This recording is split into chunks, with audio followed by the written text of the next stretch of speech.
السلام علیکم ملګریو، زل بیا تو سره امین پردی مفتی صاحب سره نه روجه په حواله سره سوال دي ملګریو، هغه په حواله سره نه پښتنه کوو چې مفتی صاحب څه وایي. السلام علیکم مفتی. وعلیکم السلام. مفتی صاحب ډېر توزه الحمدلله. ډېر خلک وینم کنه ول سر به زونم پکې وخایو چې په عام ریزو باندې مونږ قرآن شریف داسې نه ویایو نه راخلو، خو چې روجه روشي نو مونږ په بیخي داسې رموت و شپه ورځ وتانو. قرآن مجید تلاوت خو هر وخت پکار دی، او خاص کر په روژه کې خو روژې او د قرآن سره ډېر نږدې نسبت دی.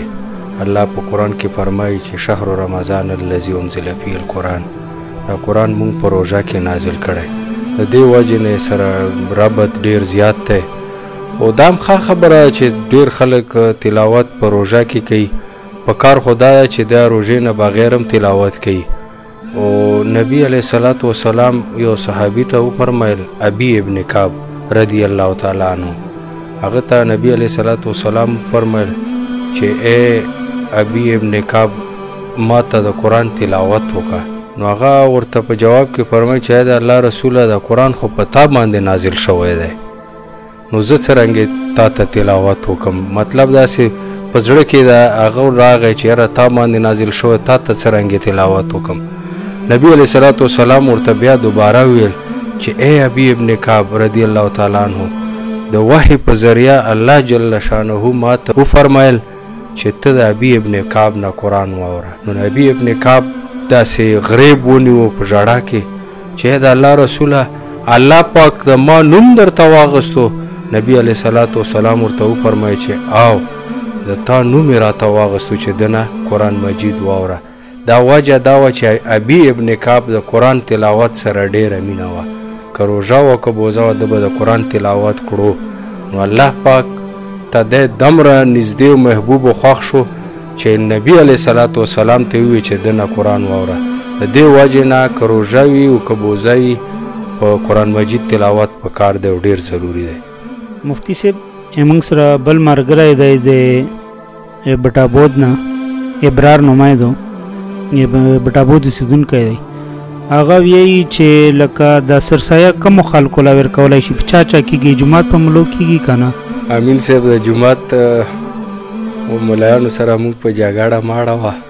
حقیقت خبره دا ده چې د جومات کم امام چې تا ته تراویح ورکوي، هغې له په اجرت کې دا سرسایه نشي ورکولی، دا فطرانه نشي ورکولی. او کوشش دا پکاري چې څومره نږدې قریبي رشته دار دي هغه له دا سرسایه او فطرانه ورکال پکار دي. زموږ خلکو دا سوچ جوړ شوی چې بس کم مولا راته تراویح کي بس هغه له به سرسایه مې ورکوو. نه، د هغه حق خپله تنخوا ده، په دغه باندې به سره ځان نه خلاصو چې ته له سرسایه ورکړي. نو ابرار به چې کم سوال کړی دی هغې جواب دا دی چې کم امام پسې دی تراویح کي، هغې امام له دا سرسایه ورکال نه دی پکار. مفتی صاحب موږ سره بل ملګری دی، هغه سوال دی چې عمران نومایدو د بوډۍ دی، هغه دا سوال دی چې دا قضا عمري لمونځ په شریعت کې څه اهمیت دی چې دا خلک ورجمع شي په یوه جمعه باندې ټول کوي د روژې اخري جمعه چې؟ امین صاحب دا ډېر اهم سوال دی. موږ نه خلک پوښتنه کوي، او د دغه ترتیب داسې دی چې د روژې په اخري جمعه، جمعة الوداع چې ورته یي، په دغه کې خلک قضا عمري منځونه کوي. دوی چې موږ نه چې کوم په تیر کال کې منځونه قضا دي، بس همون یو 4 رکعاته وکړو، په هغه باندې بیا را واپس کړو قضا عمري. دغه حوالې سره موضوعي ضعیف احادیث دي، خو بهتره طریقه دا چې یو کس ته خپل یو ټن ټیبل یو خپل منځونه ورته پته چې ما نه دا منځونه قضا دي، تعداد ورته معلوم وي، نو هغه هر مونځ سره هغه قضا مونځ کې صرف فرض رکعتونه دي کی.